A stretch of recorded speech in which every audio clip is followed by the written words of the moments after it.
कपड़ों की किसी भी तरह से कमी नहीं होनी चाहिए। आपको बता दें, इससे पहले कल भारत सरकार ने चीन को करारा जवाब दिया। विदेश मंत्रालय ने चीन के झूठ को सामने लाया और कहा कि गलवान वैली हमेशा से हिंदुस्तान का हिस्सा रहा है और गलवान हिंदुस्तान का ही रहेगा। लेकिन आपको सिर्फ चाइनीज झूठ से चौकन्ना नहीं रहना है। सोशल मीडिया के जरिए आपके मोबाइल भी बहुत झूठ फैला रहे हैं। भारत में ही कुछ लोग ऐसे हैं जिन्होंने मोदी विरोध के चक्कर में जाने अनजाने में चीन का साथ दे दिया है। ऐसे लोगों ने प्रधानमंत्री के वीडियो को काट छांट कर वायरल किया, एजेंडा चलाया और अब चीन से लेकर पाकिस्तान तक के लोग उसी वायरल वीडियो और मैसेज को फैलाने में लगे हैं। ऐसे दिमागी खेल में जिससे सीधा नुकसान देश का होगा, इसलिए देश हित में आपको कुछ बातें बहुत गौर से सुननी चाहिए और जाननी चाहिए।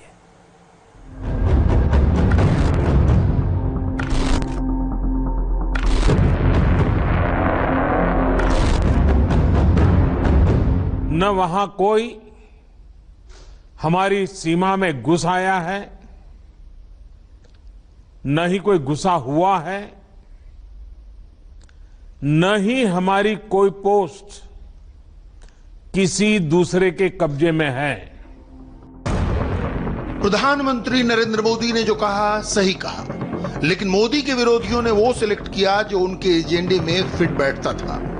नरेंद्र मोदी ने करीब 90 मिनट 10 सेकंड तक देश की बड़ी पार्टियों के अध्यक्षों से बात की, लेकिन राहुल गांधी जैसे नेताओं ने 9 मिनट के भाषण से 20 सेकंड का क्लिप निकाला और फिर उसे अपनी व्याख्या दे दी। देखिए प्रधानमंत्री ने क्या कहा था, राहुल गांधी ने क्या लिख दिया और फिर राहुल गांधी के चर्चे और पर्चे पाकिस्तान से चीन तक होने लगे।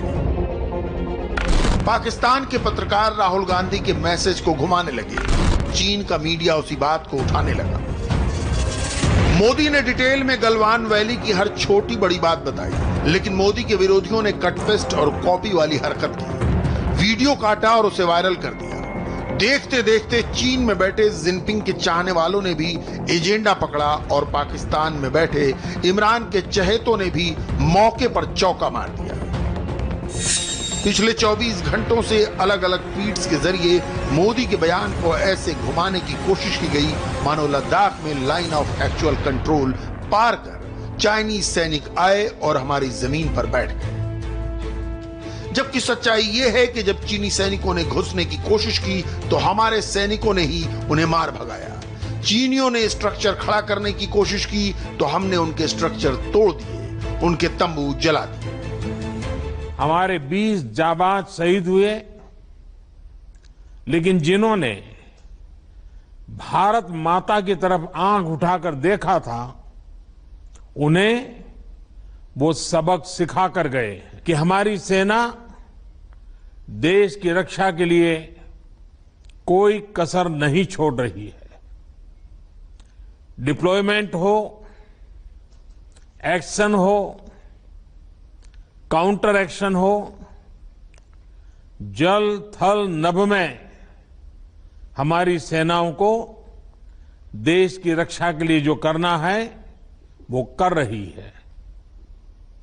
आज हमारे पास ये कैपेबिलिटी है कि कोई भी हमारी 1 इंच जमीन की तरफ आंख उठाकर भी नहीं देख सकता। आज भारत की सेनाएं हर सेक्टर में एक साथ मूव करने में पूरी तरह सक्षम है। मौजूदा स्थिति यह है कि गलवान वैली के इस तरफ और उस तरफ, यानी एलएसी के इस पार भारत की सीमा में और एलएसी के उस पार चीन की सीमा में फौज खड़ी है। दोनों सेनाएं आमने सामने हैं। प्रधानमंत्री ने देश को सच्ची बात बताई, लेकिन एजेंडा चलाने वाले कुछ लोग कंफ्यूजन फैला रहे हैं। प्रधानमंत्री मोदी ने अपने बयान में और भी बड़ी बातें कही थी। चीन को कैसे सबक सिखाया इसका जिक्र किया था, चीन को क्या चेतावनी दी ये भी बताया, कैसे हमारे वीर जवानों ने जान पर खेलकर चीनी सैनिकों को खदेड़ा। ये सब बातें प्रधानमंत्री ने विस्तार से कही थी, जिन्हें देश को सुनने और समझने की जरूरत है। डिप्लोमेटिक माध्यमों से भी चीन को अपनी बात 2 टूक स्पष्ट कर दी है। भारत पीस और फ्रेंडशिप चाहता है, लेकिन अपनी सॉवरेनिटी की रक्षा हमारे लिए सर्वोपरि है। एक और बात गौर से सुनिए, एलएसी पर जारी तनातनी की कहानी आज की नहीं है, सालों से चली आ रही है। फर्क सिर्फ इतना है कि इस बार हवा का रुख बदल गया है। अब हमारे पास इंफ्रास्ट्रक्चर भी है और पूरी तैयारी भी। इसलिए इस बार हमें चीनी सैनिकों की हरकत का पता भी चला और उन्हें भगाया भी गया। अब तक जिनको कोई पूछता नहीं था, कोई रोकता टोकता नहीं था, अब हमारे जवान डगर डगर पर उन्हें रोकते हैं, उन्हें टोकते हैं। नए बने हुए इंफ्रास्ट्रक्चर की वजह से खासकर एलएसी में अब हमारी पेट्रोलिंग की कैपेसिटी भी बढ़ गई है। पेट्रोलिंग बढ़ने की वजह से अब सतर्कता बढ़ी है और एलएसी पर हो रही गतिविधियों के बारे में भी समय पर पता चल रहा है। जिन क्षेत्रों पर पहले बहुत नजर नहीं रहती थी, अब वहां भी हमारे जवान अच्छी तरह से मॉनिटर कर पा रहे हैं, रिस्पॉन्ड भी कर पा रहे हैं। सर्वदलीय बैठक में बाकायदा मोदी सरकार ने प्रेजेंटेशन दिया। विदेश मंत्री ने खुद हर नेता के सवालों का जवाब दिया। प्रधानमंत्री ने खुद हालात के बारे में डिटेल में बताया, लेकिन सोशल मीडिया में ऐसा हवा बनाया गया जो सच से परे है।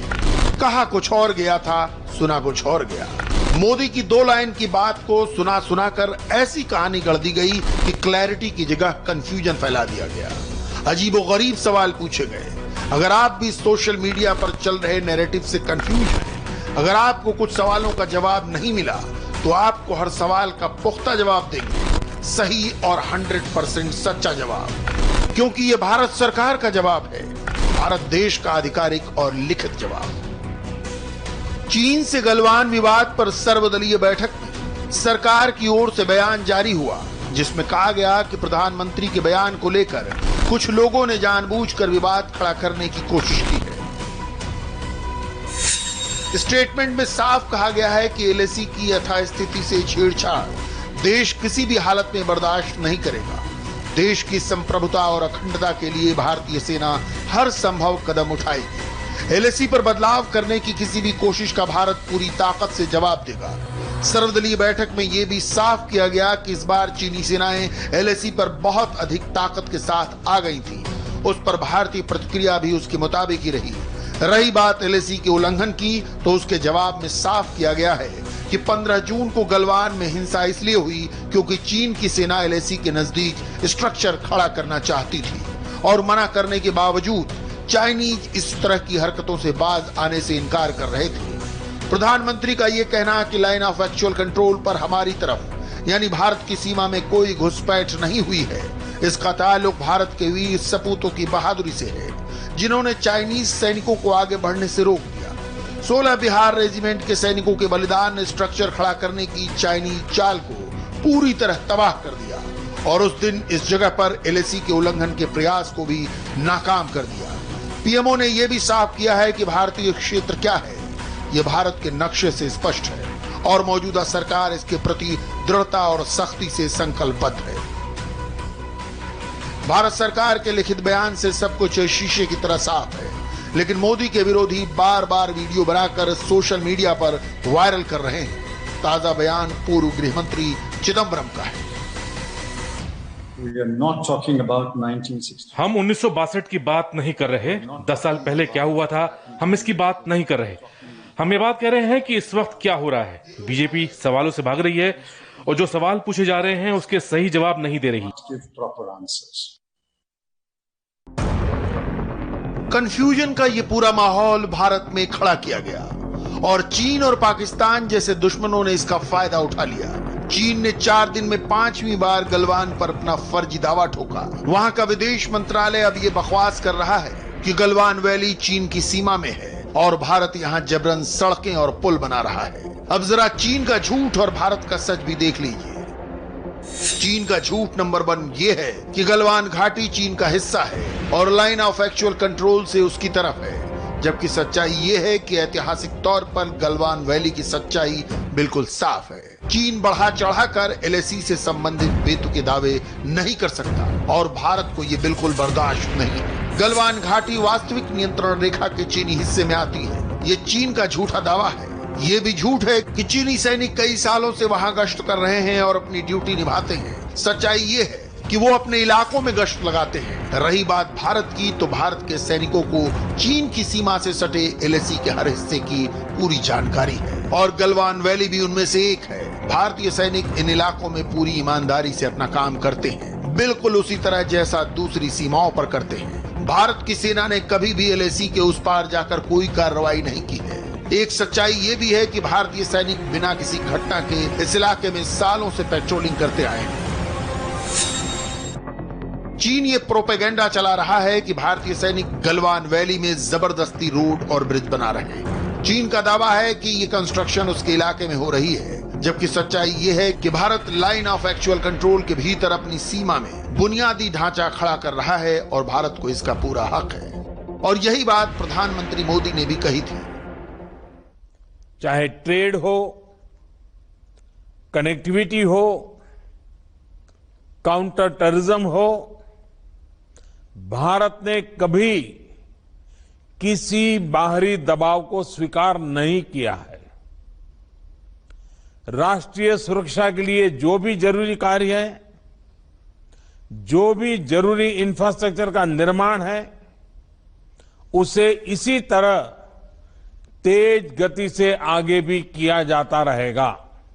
चीन के अलग अलग अफसरों ने 4 दिन में 5वीं बार कहा कि 15 जून की शाम को भारतीय सैनिकों ने समझौते को तोड़ते हुए जानबूझकर एलएसी को पार किया और चीन के सैनिकों पर हमला किया, जबकि सच्चाई ये है कि 6 जून को ही सीनियर कमांडर्स के बीच बातचीत के बाद तय हो गया था कि दोनों पक्ष एलएसी का सम्मान करेंगे, स्टेटस को मेंटेन रखा जाएगा, उसमें कोई बदलाव नहीं होगा। लेकिन चीनी सेना ने इसका पालन नहीं किया और गलवान वैली में स्ट्रक्चर खड़ा करने की कोशिश की। जब चाइनीज सैनिकों की कोशिश नाकाम कर दी गई, तो 15 जून की रात को चीनी सेना हिंसा पर उतर आई, जिसमें दोनों पक्षों को नुकसान हुआ। दरअसल चीन को ऐसा झूठा प्रोपेगेंडा चलाने का मौका भी वही लोग देते हैं जो मोदी विरोध के चक्कर में देश भूल जाते हैं। हमें उम्मीद है कि ये रिपोर्ट देखने के बाद कम से कम आपके दिमाग में चल रहे अनसुलझे सवालों के जवाब मिल गए होंगे।